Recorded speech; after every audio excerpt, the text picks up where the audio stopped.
lagi. Bukan Pak. Penontonnya semangat. Mana suaranya?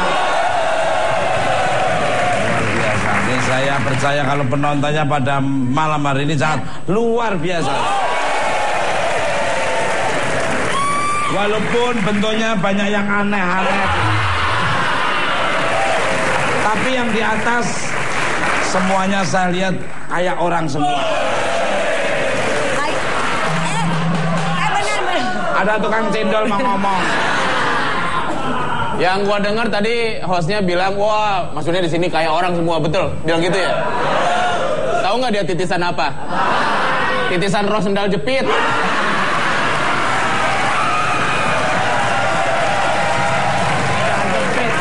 Kalau saya dan jepit dia bakia. Oke, baik tema kita pada malam. Sendal jepit kan biar gitu-gitu kan dipakai buat ibadah ya Mas. Iya. Walaupun orang-orang bilang Mas Tukul bukan kayak. Wah. Ini gua lihat dari episode ke episode makin lengket aja. Kita kan hanya sebatas kerja. Iya, Umpama kebetulan kebablasan ya itu. Tema kita pada malam ini temanya adalah work or son. Kerja atau anak, Mas? Kerja atau anak atau Ya hargain ya orang berusaha pinter. lebih baik seperti itu bisa akhirnya jadi pinter daripada pinter tapi pura-pura. Bener-bener Mas aku. Untuk siapa ini? Darsimin ini. Cantik bilang Darsimin. Siapa? Tuh belain dong Pep. Oh cantik begini namanya cocoknya Mugio.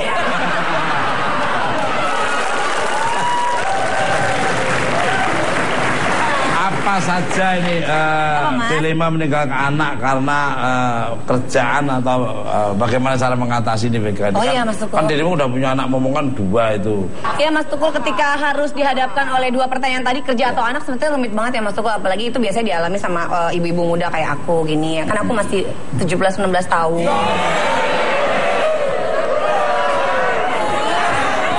Sebetulnya mungkin kalau misalkan bisa beriringan kerja sambil tetap bisa fokus ngurus anak, kenapa enggak? Kan sebetulnya sesuai dengan kebutuhannya masing-masing, Mas. Ini ngambil filosofi sambil menyelam minum es teh. Sambil bekerja tapi keluarga tidak ditinggal. Pemirsa, sebelum kita ngebrel atau tambah ngubril, ngubrul, kibril, apalagi EOA ya. Kebrel. Lebih jauh dengan para bintang tamu saya akan memutar cuplikan tentang kejahatan akhir-akhir ini marak terjadi terhadap anak, bayi dan balita. Langsung aja kita lihat cuplikan berikut.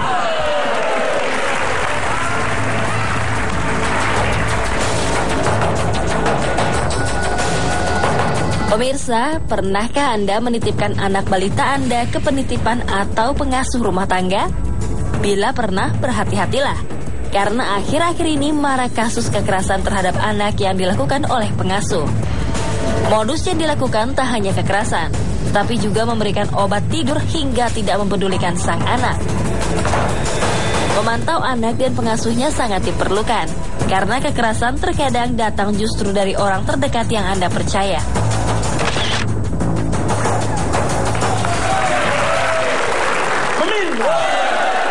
Bintang tamu saya yang pertama adalah pasangan muda dan romantis. Kali ini mereka akan menceritakan tentang tips dan trik dalam mengasuh anak. Siapakah dia? Langsung aja kita sambut Denada dan Jerry Arul.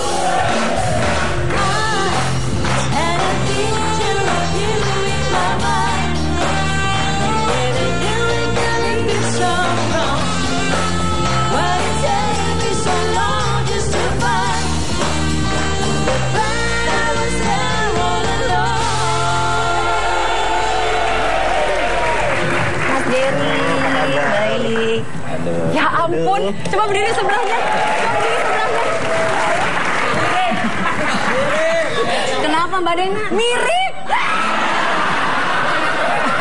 Maksudnya 2 tahun Mirip apa? gini nih. Maksudnya mirip banget. Mirip sandalnya gitu. Apa kabar? Kembali ke tepuk tangan tuh semua.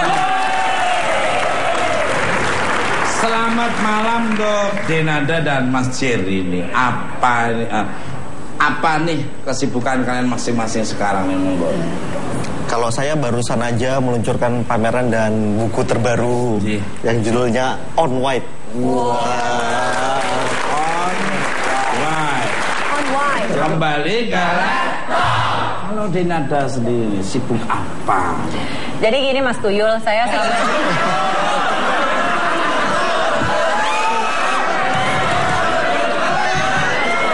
bertahun-tahun kenal sebelum saya diwisuda sama Alam jadi cover boy. Semenjak saya jadi kena supir udah tahu nama saya. Kok Tuyul? Saya bukan Tuyul.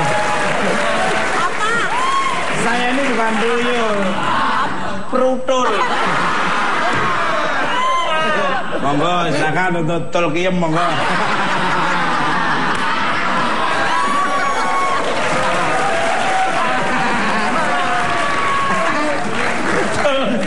Tudul mama Tulkiem bertemu. Cie nak jai dah.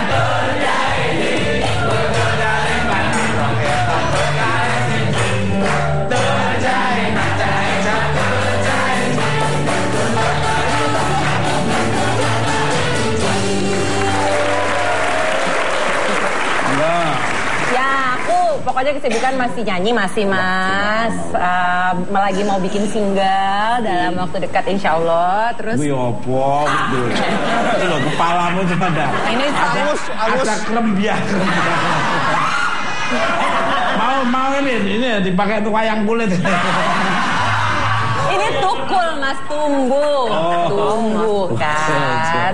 Bayangin kalau yang pakai Susi kayak apa. Kalau istri saya pakai ini belangetan abang. Mbak Susi ngapain? Enggak, dilanjut. Selain itu ya biasa masih bikin tas juga, kail, produksi tas. Terus di luar itu juga lagi bikin salon kuku. Nah iya nail art ya. Ini gua demen nih sama di mana aku tak datang dah. Kita tidak hanya melayani kuku, gigi nggak melayani. Emang ini gigi ya kuku. Ya ada itu, bisa dipanggil ke rumah juga. Mungkin kalau Mbak Susi mau. Oh Susi udah punya pelanggan dia. Oh gitu. Bengkel ketok matching.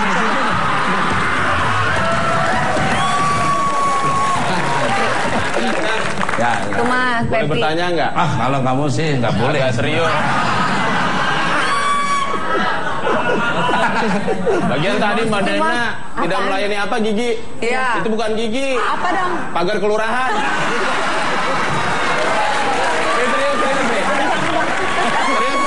Kalau ini pagar kelurahan ini salpon PP-nya yang Mas. Serius. Ini tadi agak menyinggung tadi yang hasil Mas Jerry itu. On White. Kenapa harus putih Mas? Tidak burik atau polkadot gitu Mas? Ini kan ada alasannya kan putih itu kenapa? Gitu. Burik itu. ya itu kalau ngomong tuh nyakitin bener. Emang lu Pep nyakitin. Enggak nanya kan alasannya apa gitu. Kenapa nggak Terus kebiasaan nyakitin orang ya. Monggo Mas, ada alasan tertentu nggak kenapa putih? Enggak, sebenarnya kan putih itu kan kembali ke dasarnya fotografi. Semua orang yang belajar foto itu pasti pernah motret orang itu di depan background putih. Nah, saya kepikiran belum pernah ada orang yang bikin pameran atau buku berdasarkan backgroundnya, bukan berdasarkan orangnya. Jadi itu yang saya akan jadi tema, backgroundnya putih semua, orangnya yang beda-beda. Luar. Sangat setuju. Jawabannya itu kalau dikaji secara akademis dan logika masuk akal. Yang nggak masuk akal itu pertanyaannya.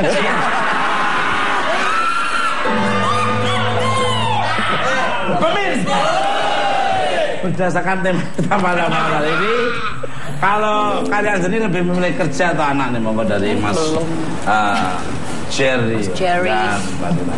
Kerja atau anak? Nggak dijawab dulu. Ini pariwaranya itu udah nongol-nongol. Udah enggak kan dari tadi. Gak sabar seperti ya. apa care and share-nya. Jangan ngomong, tetap juga Mak.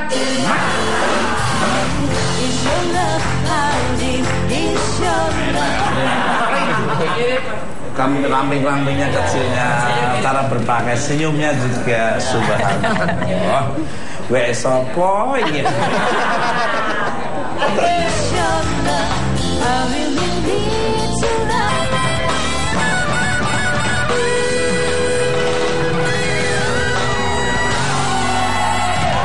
Oke Mas ini bukan Mat. Masih semangat. Mana suaranya? Balik galak. Melinjit pertanyaan. Melanjutkan, bukan melinjit. Sehat ya. Nah, hati-hati. Jangan sawan ya. Biasa kalau ketemu Mas Dono malah suka sawan ya. Bisa jaga jarak nih kayaknya. Mulai kejam nih. Melanjutkan pertanyaan tadi. Ya, jaga jarak ya. Kenapa terlalu kiam? Gitu tau Mas. Masa nama bagus Iya. ada. Jadi kalau Dinada lebih memilih pekerjaan atau anak secara kesibukan, Mbak Dinada kan tahu sendiri kan di kartu namanya itu ya penyanyi, pemusik, nyipta lagu dan itu tadi apa? Online itu. Oh yang pas. Ya. Jual-jual itu udah rias jenazah.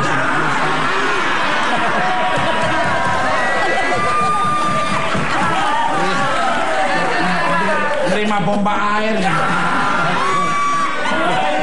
Bukan yang ngerjakan Dinada, anak buahnya. Kecuali kalau anak buahnya udah nggak bisa, baru nyuruh orang lain.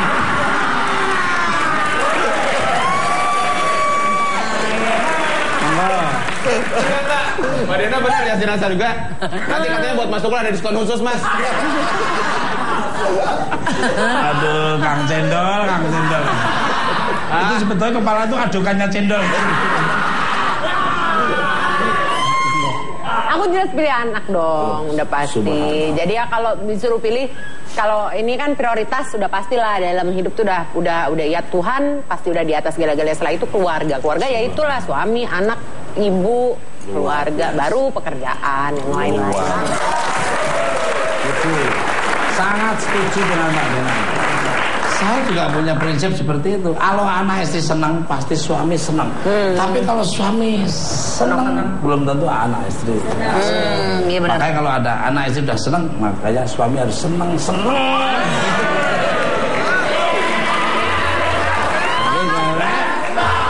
Untuk Den.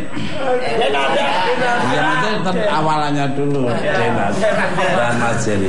Sebagai orang tua kalian menerapkan metode apa nih untuk mengurusin anak kalian? Mas Tuku biasanya kalau saya bintang tamunya nggak sama Mas Jerry biasanya mesra deh. Benar. Tapi Wah, mungkin suruh pulang naik cek. Sama siapa aja ya saya baik. Gak milih-milih saya. Tapi beda. Iya. Ya, kalau saya kebetulan sama Mas Jerry kan sama-sama bekerja dan kita jadwal kerjanya mirip-mirip. Jadi keluar kotanya juga banyak. Mas Jerry juga kalau keluar kota juga benar-benar bisa berhari-hari. Jadi ya kita bagi-bagi tugas. Kalau kebetulan saya pas lagi nyanyi, ya saya minta tolong Mas Jerry yang jagain Shakira. Tapi sebaliknya kalau memang pas kebetulan saya lagi kerja, Mas Jerry juga kerja. Tapi kebanyakan sih Shakira selalu aku tenteng kemana-mana Mas. Jadi kalau aku kerja keluar kota nyanyi Tas kalian Mbak Dina ditenteng. Ya maksudnya aku bawalah kemana-mana gitu. Jadi biar nggak jauh dari aku. Jadi masih bisa ngurusin anak juga, tapi kerja juga. Kalau dari Mas mau nambahin monggo. Kalau menurut saya sih istri saya sih memang luar biasa banget. Betul. Kalau dalam ngurusin anak nih nggak rugi lah, nggak rugi. Balik modal. Bener nggak rugi. Ini memang enak kan orang yang sudah matang, sudah dewasa dalam pola pikirnya nyaman. Bener. Kalau ketemu Mas seperti yang Yang mana Mas? ya yang mana aku nggak ngerti ya. Kalau istri saya ini subhanallah sudah luar biasa. Dia belum aku ngomong, dia udah tahu. Belum aku ditara, dia udah tahu. Jadi Tapi Mas Tukun, Kalau kebetulan kan kemarin nih aku sahur bareng Mbak Dena, masih isi acara sahur. Itu juga aku, Mbak Dena kalau sahur gini biasanya Shakira sama siapa? Karena kan aku sama Mbak Dena sama nih Mas, nggak pernah nitipin anak ke babysitter. Yang nanya kamu tuh siapa ya?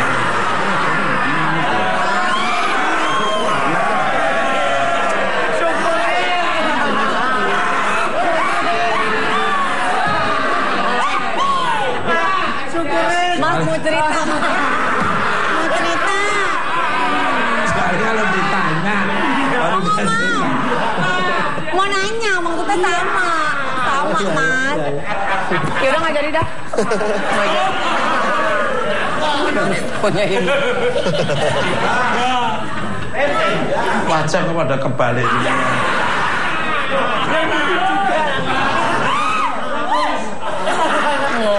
Ada nggak sih perasaan khawatir saat meninggalkan anak di rumah bersama dengan babysitter?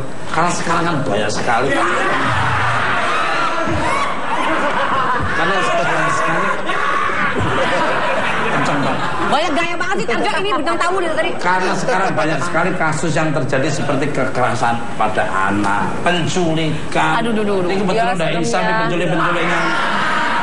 Serem loh Mas, maksudnya dengar kalau misalnya ngelihat berita di TV, di koran gitu ya, maksudnya kadang-kadang orang yang deket banget ya, orang yang terdekat dengan kita yang kadang-kadang kita nggak nyangka bahwa dia gitu yang akan ngulik, yang akan nyiksa misalnya kayak gitu. Jadi kalau aku sih pribadi, aku sih yang lebih parnoan. Jadi kalau aku nggak pernah ninggalin Shakira itu tanpa ada supervisi dari keluarga kita ya, entah mamanya Mas Jerry, entah mamaku, entah yang Putri, entah siapapun pokoknya keluarga orang ya keluarga lah gitu. Sangat setuju sekali. Mari pemirsa.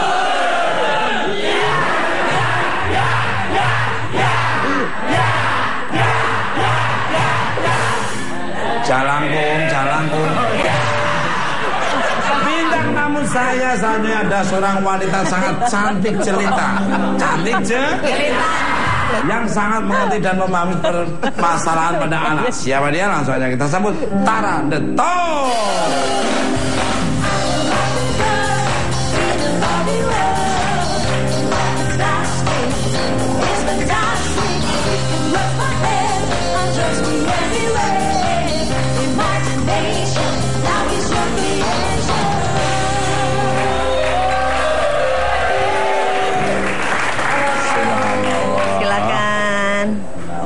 Mirip Maggie Diaz ya.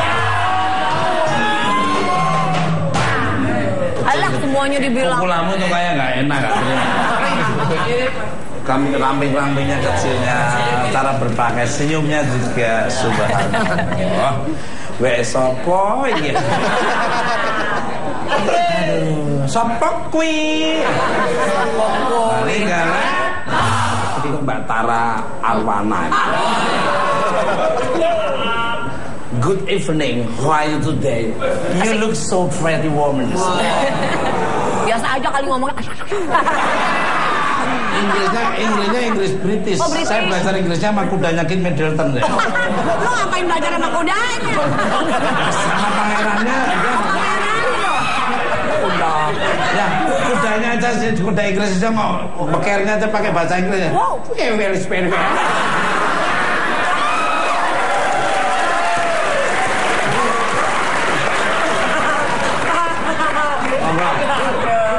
Baik, kabar baik. Subhanallah. Mari ya. Langsung saja nih Mbak Tara. Sekarang ini kan kembali marak nih ya. Kisis-kisis penganiayaan. Kasus. Dan balita.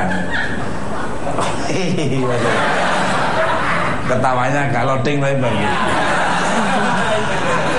Sebenarnya apa sih latar belakang kasus ini bisa terjadi, monggo? Iya. Sebentar, jangan dijawab dulu. Jangan dulu. Udah nggak sabar pengen jawab, lu iklan lagi. Pariwaranya ini berdesak-desak. Acara yang bisa menjual itu bukan 4 dan iklan itu antri. Iklan paling mahal itu bukan 4 1 menit itu 1,7 triliun. Kayak Saya manfaatkan momen yang bagus ini. Care and share seperti apa yang berbatar kepada pemirsa di rumah maupun di studio.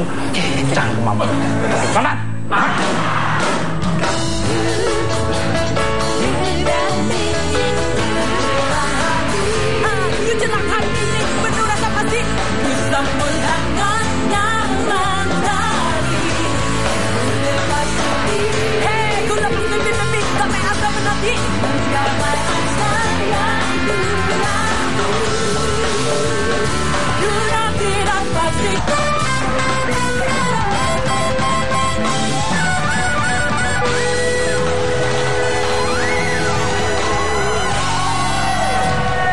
Oke Mas ini bukan banget. Jadi karena sebenarnya apa sih latar belakang kasus penganiayaan pada anak balita itu bisa sampai terjadi? Jadi kalau terjadi kekerasan berarti itu adalah problemnya orang dewasa, bukan problemnya anak. Orang dewasa itu kan bisa pengasuh atau babysitter, bisa juga orang tuanya. Dan itu masuk kategori kekerasan apabila menimbulkan rasa sakit atau tidak nyaman ke si anak itu. Misalnya contohnya ngomong kasar, kan tidak nyaman. Jadi itu kekerasan. Atau misalnya main fisik. Even yang simple, misalnya apa ya, jewer, cubit, kan sakit, menimbulkan rasa tidak nyaman. Berarti itu masuk kekerasan, gitu. Dan memang seringkali itu terjadinya bagaimana bergantung dari si orang dewasa tersebut. Apakah dia memiliki masalah psikologis atau bahkan mungkin gangguan psikologis. Contohnya misalnya pengasuh yang memang dia nggak bisa mengendalikan emosinya, orangnya nggak sabaran, orangnya agresif, atau jangan-jangan dia lagi mengalami misalnya fase, misalnya lagi di depresi, kan banyak tuh orang tua yang juga depresi pada akhirnya nyakitin anaknya gitu. Jadi harus dilihat dari faktor orang dewasanya, belum tentu yang problem tuh anaknya, itu pasti problem adalah di orang dewasanya.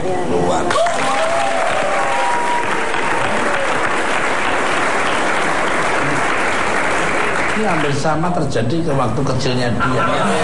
Kenapa dia? Biasanya kan diasuh sama orang, mama. Ini dibaring sama sapi di kandang.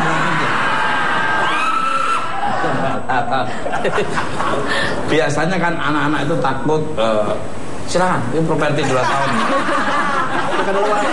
Iya, itu hasilnya kan bening ya? Iya, itu properti 2 tahun memang. Biasanya kan anak-anak itu takut untuk berbicara. Ada nggak sih ciri-ciri bahwa anak tersebut telah mengalami kekerasan dan bagaimana memancing sang anak untuk bercerita? Iya, biasanya ya selain fisik ya, misalnya ada lebam-lebam, itu kan pasti sesuatu yang sudah terlihat. Yang bahaya kan sesuatu yang tidak terlihat, tapi kita bisa lihat dari perilaku anak itu. Kalau misalnya anak itu banyak merasakan takut, cemas, atau misalnya kadang-kadang ada reaksi yang refleks, misalnya kalau dia bisa dipukul, orang kan pasti reaksinya begini. Misalnya orang tua lagi ngapa-ngapain nih, lagi begini, tiba-tiba dia begitu. Berarti kan itu ada petanda, jangan-jangan nih dia pernah mengalami kekerasan gitu, ada trauma, sehingga dia refleksnya seperti itu. Jadi memang orang tua harus peka sih melihat perubahan anak. Kalau misalnya kekerasan itu verbal, berarti dilihat apakah rasa percaya dirinya terganggu, dia terlihat insecure, murung, sedih. Oh, berarti mungkin ada hal-hal yang mungkin orang lain berkata-kata secara kasar terhadap anak itu, sehingga perilakunya jadi berubah dan dia merasa tidak nyaman. Anak saya tuh juga seperti itu. Kalau biasa ngomong adalah masih malu-malu, masih nggak, berarti kan dia kayak orang trauma. Bukan mas, dia nggak trauma, dia bingung. Siapa sih ngajak ngobrol lagi kali? Saya orang tuanya, masa jangan itu sendiri. Jadi karena Iya benar-benar ya. kalau Denada dan Mas Jerry sendiri pernah ngalami nggak ada yang apa yang disampaikan Mbak Tara nih, monggo. Alhamdulillah sih. Waktu itu kan pernah tuh yang itu jujur aja, yang kamu dengar dari balik jendela. Oh iya betul. Tapi lebih ke itu verbal sih. Nah, jadi kayak mungkin ya saya juga kayaknya si pelaku ini nggak tahu kalau saya lagi ada di dalam ruangan di depannya tempat dia sedang ngomong gitu. Lagi mau ngasih makan pagi ya? Gitu. Dan saya dengar waktu itu nggak sengaja dia kayak ngomongnya kayak yang keras gitu, jadi kayak misalnya gitu tuh gitu. Dan saya kaget. Diem gitu. Dia pikir kita nggak dengar. Dan pada saat itu keadaan saya lagi sembahyang, jadi maksudnya keadaan lagi hening, jadi saya tidak mungkin dengar sesuatu hal yang salah atau halusinasi gitu. Jadi keadaan lagi hening dan waktu itu sempat saya dengar itu. Tapi setelah itu langsung saya kasih tahu juga sama Mas Jerry, nggak lama setelah itu ya udah kita dikeluarin atau masih di situ? Ya udah kita ganti. Kita kelarin. Masukin ke gudang, kunciin. Oh, maksudnya masukin dulu baru dikeluarin.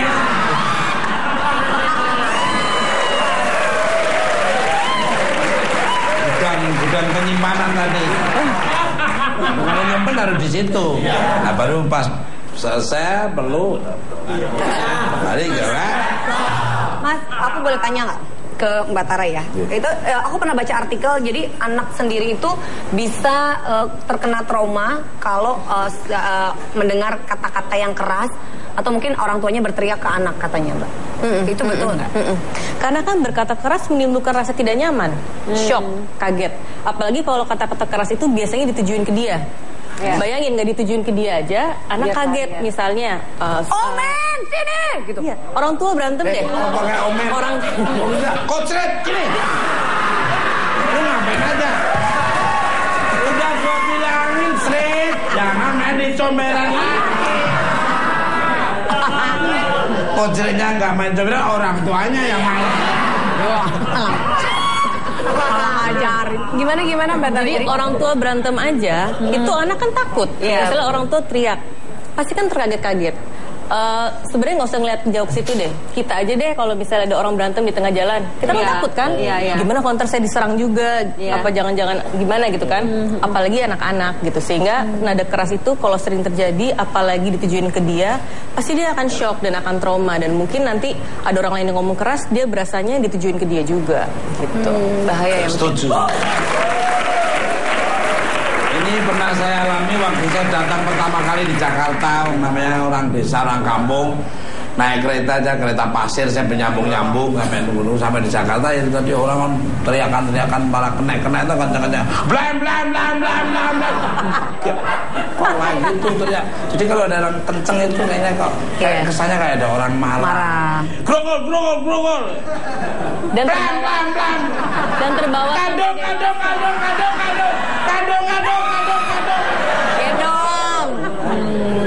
Kenceng loh. Udah denger Pak, gadong. Ambutan. Saya pikir aku terus nginep di rumahnya teman saya tuh ada pagi beda orang abu. Tapi kan manggil siapa tukangnya apa? Ya kalau tukang kan biar orang-orang yang di rumah pada dengar, pada beli. Di kampung kan saya nggak ada kayak gitu. Jarang. Orangnya diam pakai bahasa tubuh. Ya.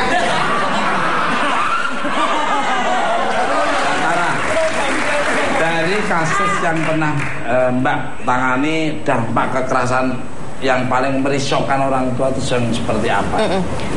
Jadi kalau yang saya tangani biasanya banyak itu justru pada saat anak ini sudah remaja. Artinya ketika mereka sudah remaja dan ternyata banyak sekali problem-problem psikologis yang muncul, yang ternyata begitu kita ngobrol, mereka banyak mengalami kekerasan oleh orang tua terutama pada saat mereka kecil. Jadi gini, intinya sih kenapa kekerasan itu dampaknya besar banget.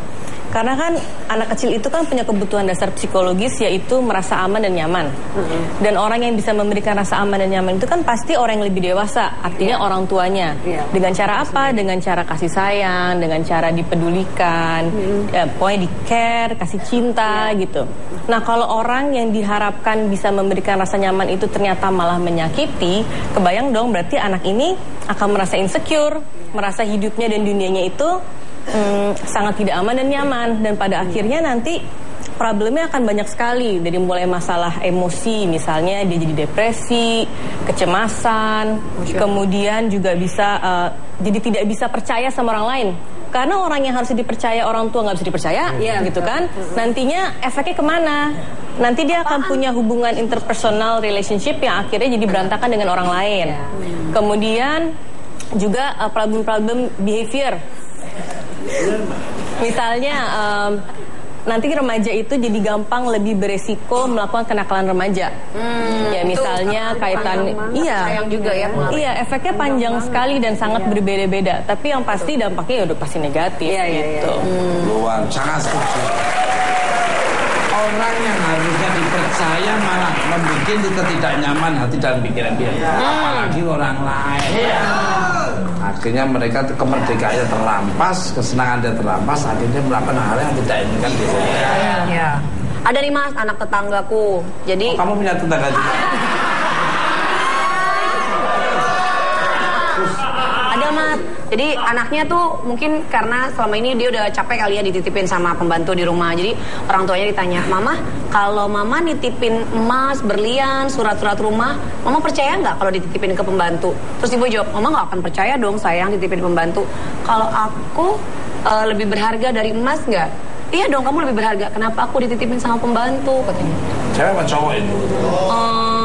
Persisnya nggak tahu sih Mas, anaknya sih cewek, ibunya tuh sibuk banget, jadi dia memang sehari-hari di rumah sama mbaknya. Pembantunya cewek apa cowok? Pembantunya cewek Mas. Itu bahaya sekali. Jadi terus dia ngeluhnya curhat sama dirimu. Ya aku bilang, ya udah titipin ke aku aja, titipin ke aku sejam 200.000 lah. Aku bilang. Tapi kan aku bisa kasih sayang. Penyakit lamanya jadi baby sister masih kebawa-bawa.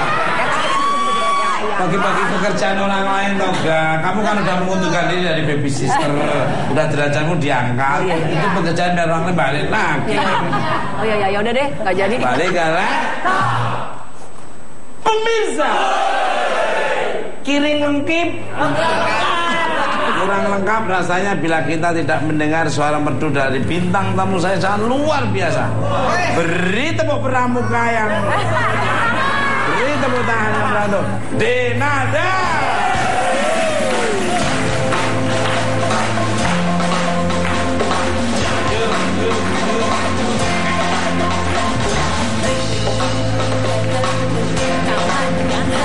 Buka mata, terbincik pas walau sedikit putih tersebut daripada bikin pusing. Ku lempar guling jatuh ke lantai dingin. Sudah pukul 6 lewat aku lihat kaki dinding. Menjelang hari, menjelang hari ini penuh rasa pasti bisa berangkat lagi. Ku lepas mimpi, tapi asa menanti berapa sayang.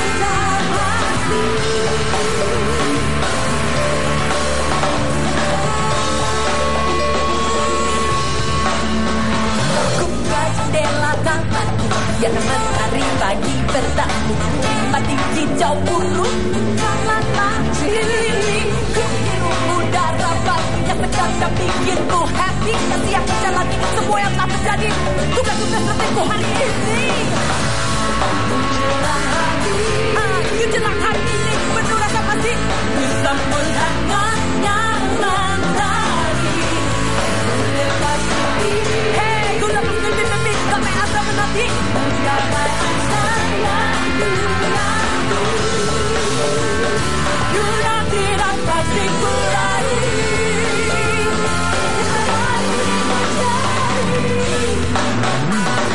Tak ini jadi berpacu bergulirnya waktu. Suka juga persamaan dan bergemuruh. Pastikan dirimu, pastikan matamu. Baca setengah, lebih terus mengacu. Waktu yang berjalan jangan berulang. Tinggalkan di belakang semua kenangan. Tak usah kaman, jangan pernah bimbang. Tatap mata saja kelas, baju kematian. Hey, kejelang hari ini penuh rasa pasti. Bersambut tangan yang mentari. Hey, sudah pasti mimpi, kami akan menanti.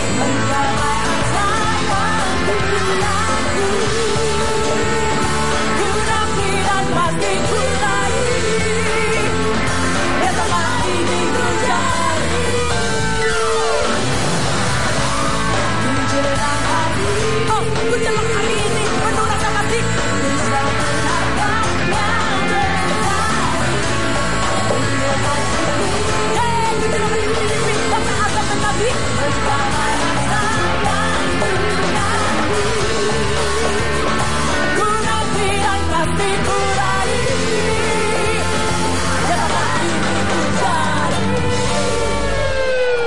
Sebenarnya yang paling penting yang pertama, kalau memang harus bekerja, jangan feeling guilty. Itu yang paling penting. Kenapa? Karena pada saat orang tua feeling guilty, nanti dia akan melakukan kompensasi yang berlebihan ke anaknya pada saat ketemu. Itu pertama, efeknya nggak akan baik untuk anak. Yang kedua, kalaupun memang harus bekerja, tadi saya setuju bahwa quality time itu penting sekali. Jadi,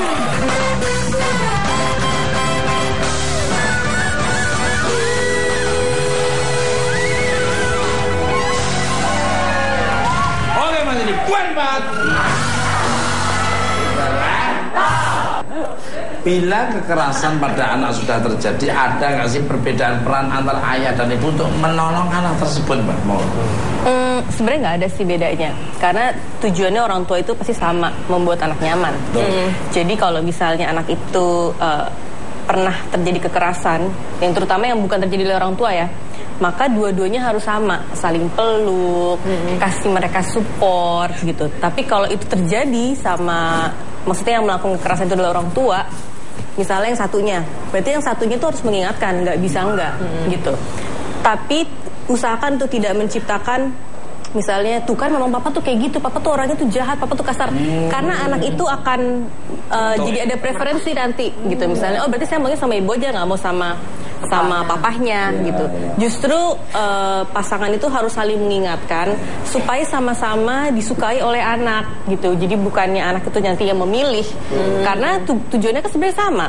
Meskipun misalnya ibu itu mungkin lebih emosional, lebih sensitif, lebih bisa memahami anak, tapi itu juga harus dilakukan oleh ayahnya juga sebenarnya. Mungkin dengan cara yang berbeda gitu. Misalnya ngajak main, bapaknya gitu kan, ibunya kan lebih dengerin dia cerita, tapi sebisa mungkin rasa aman dan nyaman itu harus diperoleh dari dua-duanya gitu.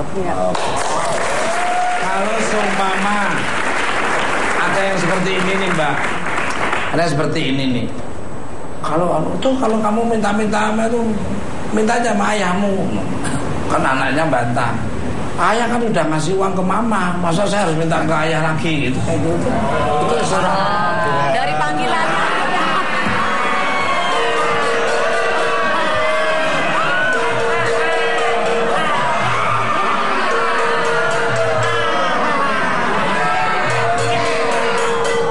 Dari panggilannya aja kayaknya aku kenal tuh Mas. Kayaknya aku tahu.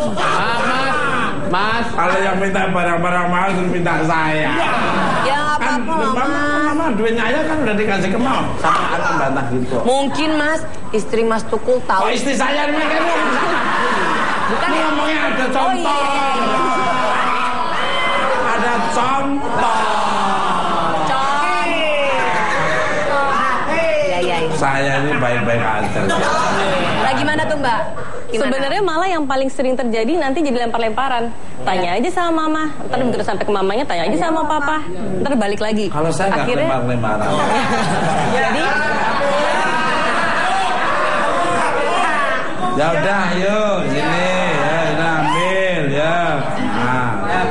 Nah, selesai. tapi biasanya gini. Kok akhirnya ke saya malah.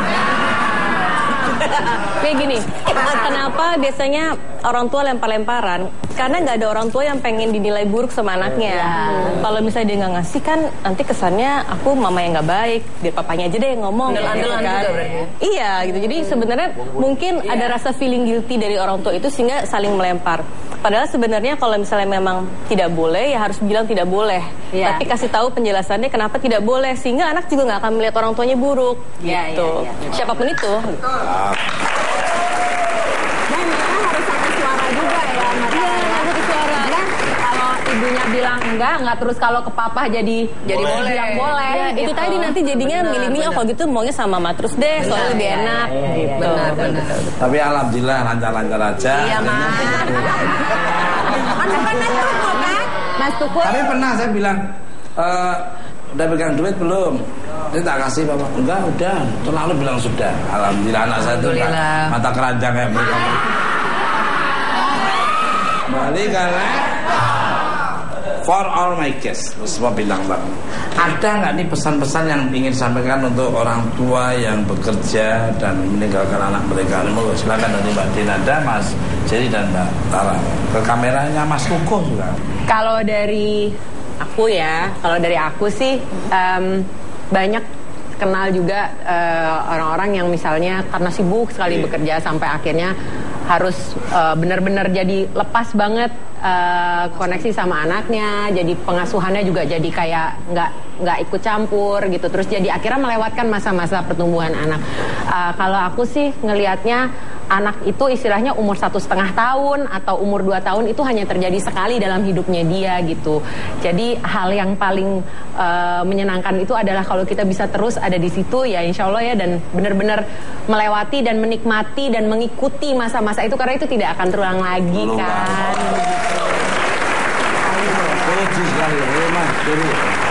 Kalau buat aku sih, terutama untuk para bapak yang bekerja yang waktunya banyak banget dihabiskan di luar rumah.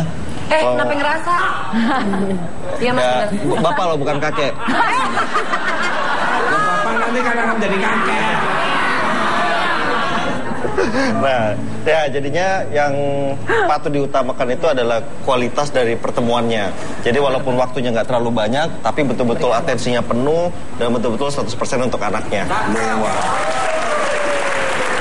Saya ini sudah punya kepikiran ke sana itu sudah. Tapi nanti gimana? Apa, Mas? Ujung tombaknya siapa? Kalau aku nanti fokus ke anak, yang kerja siapa? Yang dari bayar sekolah siapa? Untuk bayar listrik nanti siapa? Untuk bayar buku, untuk daftar sekolah, dan untuk udah biasa.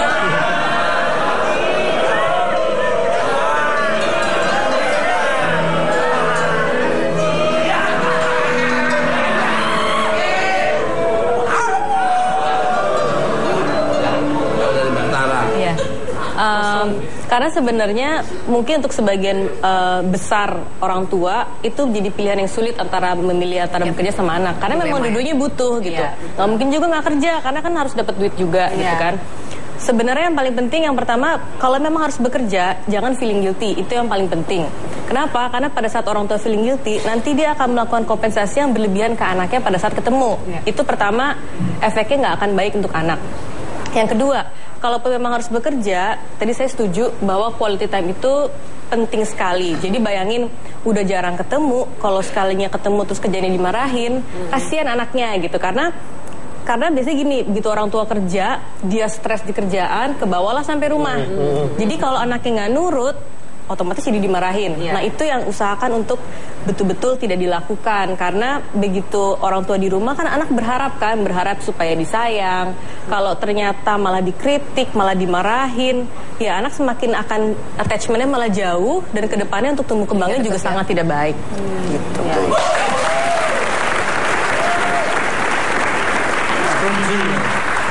Kadang-kadang kalau saya pulang ini habis syuting kan jam 1, jam 1:30.